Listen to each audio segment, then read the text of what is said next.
C Tamil news நேயர்களுக்கு வணக்கம். அரசியல் களத்தில் நடந்த பல்வேறு நிகழ்வுகளை தற்பொழுது அரசியல் அப்டேட்டில் பார்க்க இருக்கின்றோம். நான் சாமுவேல் எபினேசர். நான் புவனேஸ்வரி.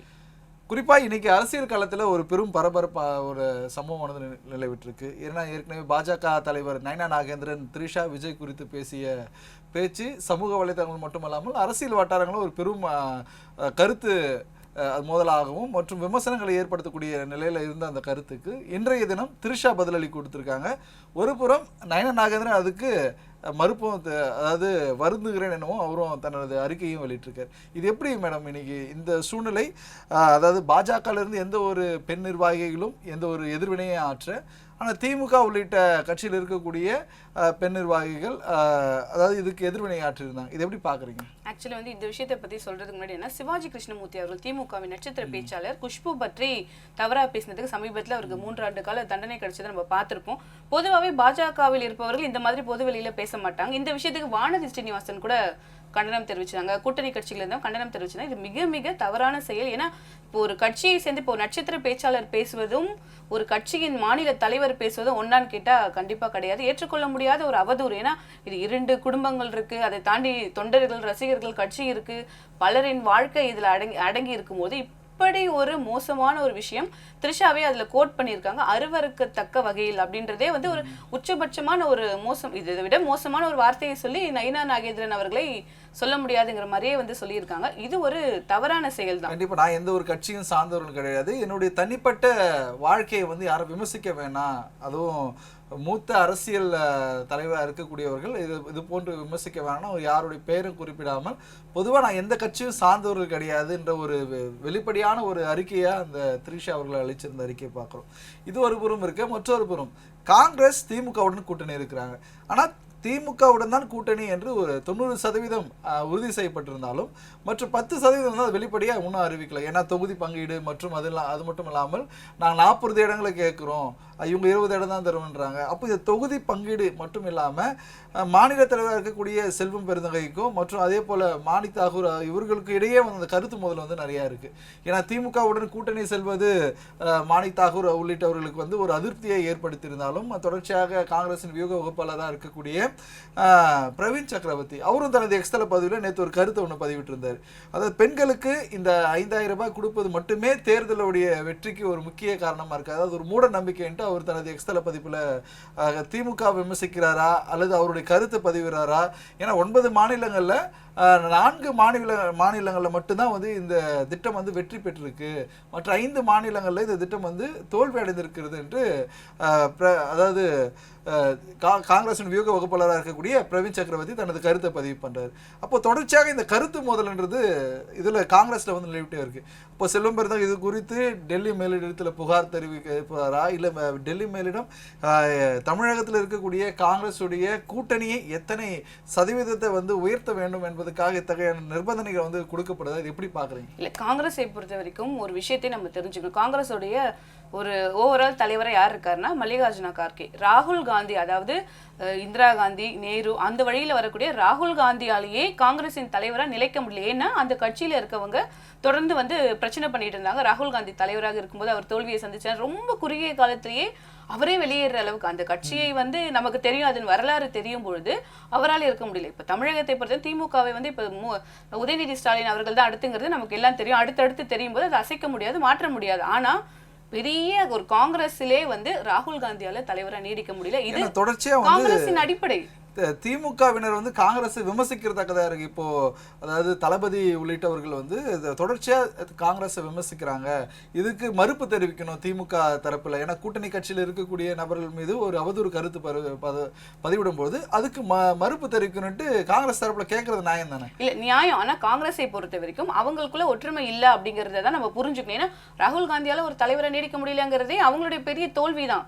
ஏன்னா இப்போ அவர் தான் பிரதமர் வேட்பாளர்னு சொல்றாங்க, முன்னிறுத்துறாங்க. இன்னைக்கு பேசும்போது அதை வச்சுதான் மு.க. ஸ்டாலின் அவர்கள் தான் இந்தியா கூட்டணியை வழிநடத்துவார், அவர் தான் ராகுல் காந்தியை ஏற்றுக்கொள்வார். ஏன்னா காங்கிரஸை பொறுத்த வரைக்கும் ராகுல் காந்தியை தலைவராக ஏற்றுக்கொண்டு பிரதமர் வேட்பாளர்னு சொன்னதே வந்து மு.க. ஸ்டாலின் அவர்கள் தான் ரொம்ப ஸ்ட்ராங்கா வந்து அதை ஃபாலோ பண்ணி சொல்லிட்டு இருக்காருன்னு பொழுது இவங்களுக்கு வந்து தெரியுது ராகுல் காந்தி. அப்போ ஒரு 2 பிரச்சனைகள் இருக்கு காங்கிரஸ்குள்ள, 2 டீம் இருக்கு.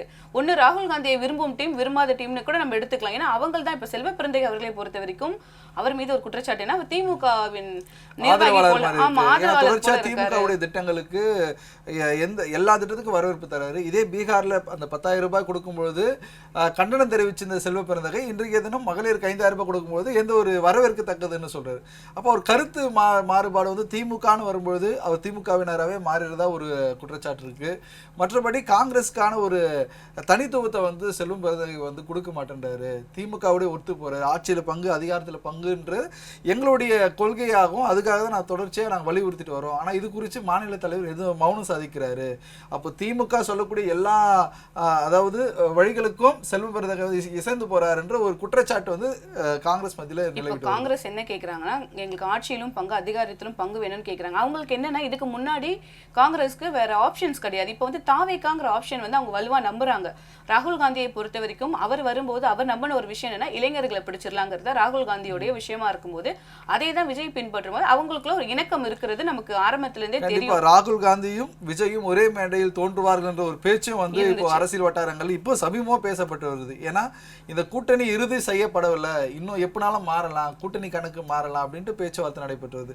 ஏற்கனவே கடந்த வாரம் இந்த தமிழகத்தில் புதிதாக போட்டிருக்கக்கூடிய மாவட்ட தலைவர்களை அழைத்து டெல்லியில் வந்து பேசியிருந்தாங்க. அவங்களுக்கு கடுமையை எச்சரித்து அனுப்பியதாகவும் ஒரு தகவல் வருது. அப்படி இருக்கும்பொழுது தாவேக்கா காங்கிரஸ் இந்த கூட்டணி இனிமேல சாத்தியப்படுமா? ஏன்னா இதுவரையும் தாவேக்கா பக்கத்தில் வந்து காங்கிரஸுடைய அழைப்பு வந்து அவங்க விரும்புகிறாங்க, அழைப்பு விடுத்து தான் இருக்கிறாங்க, கதவுகள் திறக்கப்பட்டிருக்கு கூட்டணிக்கான கதவுகள்.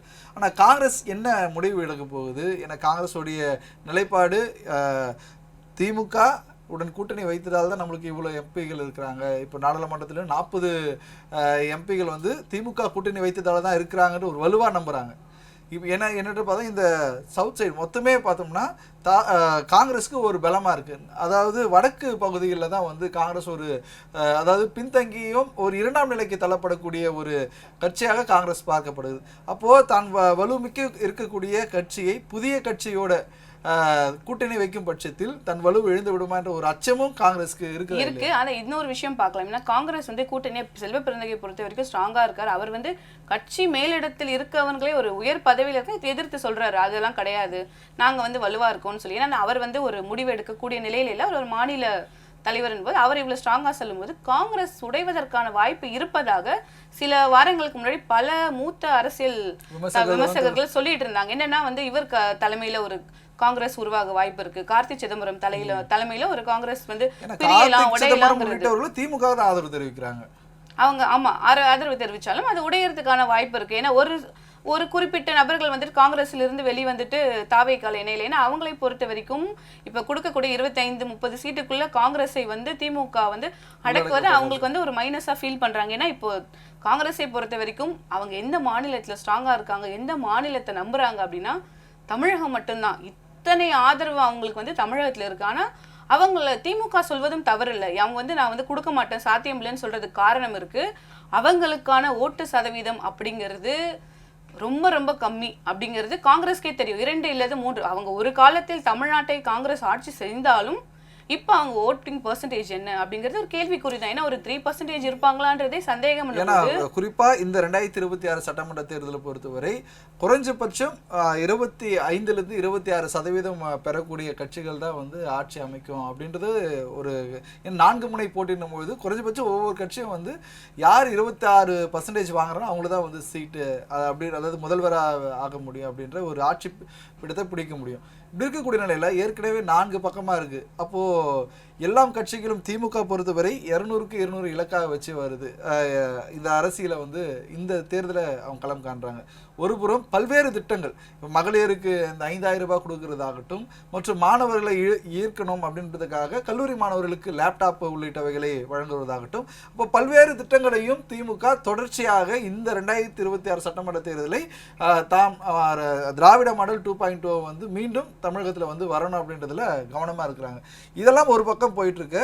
இப்போ தேமுதிகவுக்கும் திராவிட முன்னேற்ற கழகத்தில் 6 சீட்டு வந்து தருவதா சொல்லியிருக்காங்க. ஆனால் இதுவரை அவங்களுடைய மௌனம் சாதிச்சுட்டு வராங்க. நேற்று தினம் அதாவது ஈஷா மையத்தில் கூட இருவர் அதிமுகவில் இருக்கக்கூடிய தலைமைநிலை செயலாளர் இருக்கக்கூடிய SP வேலுமணியும் பிரேமலதா விஜயகாந்தை சந்திச்சதா கூறப்படுது. அப்போ மீண்டும் தேமுதிக அதிமுகவோட செல்லக்கூடிய வாய்ப்பு ஏதாவது இருக்குமா? ஆக்சுவலி தேமுதிகவை பொறுத்த வரைக்கும் இது புதிதல்ல. இதுக்கு லாஸ்ட் 2021 எலெக்ஷன்ல நீங்க பார்த்தாலும் லாஸ்ட் மொமெண்ட் வரைக்கும் இதுவா ஏன்னா இப்ப கூட்டணி இப்ப பிரிக்கும் பொழுது, தொகுதி பிரிக்கும் போது அவங்களுக்கு ஒரு ஐடியா வேணும் இது கூட்டணி வரும்னு சொல்லி. அப்ப தேமுதிக முன்பே வந்து ஒரு பச்சை சிக்னல் காமிச்சு போய் அவங்களோட சேரணும். அவங்க என்ன பண்றாங்கன்னா தங்களுடைய டிமாண்ட் அதிகப்படுத்துறோம். ஏன்னா விஜயகாந்த் மறைவுக்கு பிறகு சட்டமன்ற தேர்தல் இதுதான் முதல்ல அவங்க சந்திக்கும் பொழுது அவங்க வந்து அவங்களோட வேல்யூ அதிகப்படுத்தும். அவங்களுக்கு அதே சேம் காங்கிரஸ் மாதிரி அவங்களோட ஓட்டிங் பர்சன்டேஜ் 1% கூட இல்லைன்னு சொல்லி நிறைய பேர் வந்து தொடர்ந்து திமுகவில் இருக்கவங்களும் சரி, அதிமுக 2 பேருமே இப்ப தேமுதிகவை அடிக்க ஆரம்பிச்சுட்டாங்க. ஏன்னா அவங்க வந்து ரொம்ப ஓவரா வந்து தங்களை மிகைப்படுத்தி கொண்டு திமுகவையும் அதிமுகவையும் மட்டம் தட்டி நிறைய இடத்துல வந்து தொடர்ந்து பிரேமலதா அவர்கள் பேசுவது கொஞ்சம் இன்டைரக்டா அப்படி இருக்கும் பொழுது அவங்களுக்குள்ள ஒரு ஃபீல் இருக்கும். நிர்வாகிகள் மத்தியில தாவேக்காவுடன் தேமுதிக கூட்டணி வைக்கணும்ட்டு ஒரு சிலர் விரும்பினாலும், ஏன்னா அண்ணன் தம்பின்ற அந்த ஒரு எமோஷன்ஸ் வந்து கனெக்ட் ஆகும் அப்படின்ற விஜயை திரையுலகில் அறிமுகப்படுத்தி இருந்து செந்துரை பாண்டியன் திரைப்படம் மூலமாகத்தான், அதுவும் விஜயகாந்த் மூலமாகத்தான் விஜய் வந்து அறிமுகப்படுத்தப்பட்டார். என்ன பல்வேறு கருத்துக்கள் அதாவது தேமுதிக சொல்லப்பட்டாலும் தாவேகா தேமுதிக இணைந்தால் ஒரு வெற்றி கூட்டணி அமையும் அப்படின்னு ஒரு எதிர்பார்ப்பு இருக்கு. அதே மற்றொரு புறம் அதிமுக தேமுதிக வந்து அமையணும், திமுகவுடன் போகக்கூடாது அப்படின்ற அதிருப்தி. ஏனென்றால் இது அதாவது மறைந்த அந்த கட்சியின் தலைவராக இருக்கக்கூடிய விஜயகாந்த் திமுகவுடன் கூட்டணி வைக்கல. அவங்களுக்கு பெரும்பாலுமான எதிர்கட்சியில் ஒரு அந்தஸ்தே அதிமுக இருந்து பிறகுதான் வந்தது. அப்படின்னும் பொழுது இவங்க அதிமுகவையும் எழுந்துட்டு திமுக பக்கமும் போகாம தாவேக்காவுடைய வாக்கை எழுந்துட்டாங்கன்னா இந்த விருப்ப மனு பெறுவதில் கூட யாருமே வரலன்ற ஒரு நிலைக்கு தான் வந்து தேமுதிக தலை இருக்கு. இன்னொன்னு என்னன்னா, அதே மாதிரி இப்போ தாவேகாவுடன் காங்கிரஸ் சென்றுமா விசிகா போயிடுமான்ற பல்வேறு பேச்சுகள் இருந்தாலும் இதுவரை தேமுதிகவுடன் அவங்க பேசுவது போன்றோ இல்ல அதுக்கான முயற்சிகளே இல்லை. ஏன்னா வந்து தாவேகாவிற்கு விஜய் அவர்களுக்கு அந்த கூட்டம் நன்றாக தெரியும் பிரேமலதா அவர்களை பற்றி. ஏன்னா அவங்களை பொறுத்த வரைக்கும் அவங்களோட டிமாண்டு அவங்களோட எக்ஸ்பெக்டேஷன் வந்து பார்த்தீங்கன்னா ஒரு ரொம்ப அப்பாற்பட்டதாக இருக்குது. ஏன்னா இப்போ சாதாரணமாக அவங்க ஓட்டிங் பர்சன்டேஜ் வச்சு தான் வந்து அவங்க சீட்ஸ் கேட்பாங்க. இப்போ வந்து வேல்முருகன் அவர்கள் கட்சி இருக்காங்கன்னா அவங்க 1 சீட் 2 சீட் தான் அவங்களுக்கு கொடுக்க முடியும். அவங்க போயிட்டு 10 சீட் டிமாண்ட் பண்ண முடியாது. பிசிகாக்குன்னா இவ்வளோதான் கொடுக்க முடியும். காங்கிரஸ்னா ஒரு 30க்குள்ள அடக்க பார்ப்பாங்கன்னு போது தேமுதிக டிமாண்ட் பண்ற விஷயங்கள் எல்லாமே இரட்டை இலக்கில் தான் வந்து வரணும். அதுவும் அவங்களோட டிமாண்டு அவங்களோட ரெக்குயர்மெண்ட்ஸ் எல்லாம் அதிகமா இருக்கும்போது அது அவங்களுக்கு லாஸ் ஆகும்போது, ஏன்னா இப்போ பெரும் பலம் வந்து இவங்க மூலியமா கிடைச்சிடும். ஒரு ஜென்சியை கவர் பண்ணிடுவாங்க, இல்லை ஒரு பெரிய ஓட் பேங்க் வச்சிருக்காங்கன்னு பொழுது எந்த கட்சியாக இருந்தாலும் கன்சிடர் பண்ணுவாங்க. பட் இவங்களை கூப்பிட்டுக்கிறது அவங்களுக்கு ஒரு எக்ஸ்ட்ரா பேர்டன் தான். ஏன்னா அந்த கட்சியை கூட்டி போற 5 சீட்டு கொடுக்குறாங்க 6 சீட் கொடுக்குறாங்கன்னா கூட அதற்கு அவங்க கட்சியில இருக்கவங்களால சமாதானப்படுத்த வேண்டிய இடம் இருக்கு. ஏன்னா அவங்க ப்ரூவ் பண்ணல. 2011 அப்புறம் பாத்தீங்கன்னா தேமுதிக எந்த இடத்துலயும் வந்து தன்னை ஒரு இடத்துல கூட ப்ரூவ் பண்ணல. அவங்க மகன் வந்து தந்தை மறைவுக்கு பிறகு பாராளுமன்ற தேர்தலில் மகன் நிற்கிறாரு. ஆனால் அவருமே தோல்வியை சந்திக்கும் பொழுது மற்ற கட்சிகள்லாம் பயப்படுவாங்க. ஏன்னா இப்போ இவங்களை கூப்பிட்டு சீட்டு கொடுத்துரும், அது எந்த அளவுக்கு வெற்றியை கொடுக்கும். ஏன்னா இந்த நீங்கள் சொன்ன மாதிரி தான் 25% 26 எடுத்தா வேணும்னா இப்போ இவங்களை கூப்பிட்டு ஒரு 5 சீட்டு தோத்துட்டாங்க அப்படின்னும் போது அது ஒரு பெரிய மைனஸ் ஆகிடும்ல. கண்டிப்பாக இதெல்லாம் ஒரு புறம் இருக்கு. மற்றொரு புறம் வந்து சசிகலா அவங்களும் வந்து மறைந்த முதல்வர் ஜெயலலிதா அவருடைய பிறந்தநாள் அன்று ஒரு புதிய கட்சி ஆரம்பிப்பார்களா என்ற ஒரு பெரும் எதிர்பார்ப்பு இருக்குது. அதுக்கான ஒரு பிரம்மாண்டமான ஒரு பொதுக்கூட்டம் மாநாடு ஒன்று நடைபெற இருக்கு. அப்போது அன்றைய தினம் சசிகலா தன் தலைமையிலான ஒரு புதிய கட்சி மற்றும் கொடி அறிமுகப்படுத்துவாங்க. அம்மாவின் ஆட்சி மீண்டும் தமிழகத்தில் அமையும். ஏன்னா ஏற்கனவே அவங்க அம்மா மக்கள் முன்னேற்ற கழகம் என்று அதிமுகவிலிருந்து பிறகு அவர் எந்த அணிக்கும் போகல. ஏன்னா அதிமுகவுடைய நிரந்தர பொதுச் செயலாளர் தான் தான்ட்டு அவருடைய அணியினர் வந்து தொடர்ச்சியாக கூறிட்டு வந்தாலும் சசிகலாவை ஏற்றுக்கொள்ளக்கூடிய நபர்கள் வந்து ஒரு சிலராக தான் இருக்கிறாங்க. ஏன்னா இப்போ நம்ம பார்க்கும்பொழுது டிடிவி தினகரன் அம்மா மக்கள் முன்னேற்ற கழகத்தின் பொதுச் செயலாளராக இருக்காரு. சசிகலா அந்த கட்சியில் இணையலை. அப்படி இருக்கும்பொழுது இப்போ புதிய கட்சி அம்மாவின் பேரில் துவங்க போகிறாங்களா இல்லை இவங்களுடைய நிலைப்பாடு என்ன? ஏன்னா என் தலைமையிலான தேர்தலை வந்து சந்திக்கும்ட்டு அவங்க செய்தியாளர் சந்திப்பில் தெரிவிச்சிருக்காங்க. அப்போ சசிகலாவுடைய வியூகம் என்ன இந்த தேர்தல்? சசிகலாவை பொறுத்த வரைக்கும் டிடிவி தினகரன் கூட ஒரு கட்டத்தில் வந்து பொறுமை இழந்து அம்மா மக்கள் முன்னேற்ற கழகம்னு ஆரம்பிச்சார். அப்போ கூட சசிகலா ஒரு முறை கூட அவர் இத்தனைக்கும் பொதுச் செயலாளர் பதவி சசிகலாவுக்கு கொடுத்தும் ஒரு முறை கூட அதை அவங்க வந்து ஏத்துக்கல. நான் வந்து அதிமுக தான், இப்போ வரைக்கும் அவங்க சொல்வது அதிமுக தான் அப்படின்னு சொல்லிட்டு இருக்கும்பொழுது இப்போ அவங்க கட்சி தொடங்குவதே வந்து ரொம்ப ஷாக்கிங்கா இருக்கு எல்லாருக்கும். ஏன்னா அவங்க என்ன சொல்லிட்டு இருக்காங்க, அதிமுகவை ஒற்றுமைப்படுத்தி பலப்படுத்துவோம், திமுகவை வீழ்த்துவது தான், அதுக்காக நாங்கள் எந்த எல்லைக்கும் செல்லுவோம்னு சொல்லும் பொழுது இப்போ லேட்டஸ்ட்டாக வரும்போது கூட அமித்ஷா வரும்போதெல்லாம் சசிகலாவை உள்ள சேர்த்துக்கிறதுக்கு வந்து ஒத்துக்கிட்டாங்க. டிடிவி தினகரனே வந்துட்டாரு. ஏன்னா டிடிவி தினகரன் தான் மிகப்பெரிய அளவில் எடப்பாடி பழனிசாமி அவர்களுக்கு ஒரு தலைவலியாக இருந்தவர். ரொம்ப தொல்லை பண்ணிட்டு இருக்கு. அவரை வந்து ஏற்றுக்கொண்ட எடப்பாடி பழனிசாமி அவர்கள் சசிகலாவுக்கு ஏன் இப்படி ஒரு விஷயம் போகும்போது இதுக்கு ஏதோ ஒரு பின்னணியில் ஏதாவது ஒரு செயல் இருக்கலாம் அப்படின்னா, ஏன்னா சசிகலா ஒரு கட்சியை தொடங்குவதன் மூலம் என்ன நன்மைனா எதுவுமே இல்லை. ஏன்னா அவங்களை பொறுத்த வரைக்கும் அவங்க எந்த விதத்திலையும் மக்களோட கனெக்டடா இப்ப இல்ல.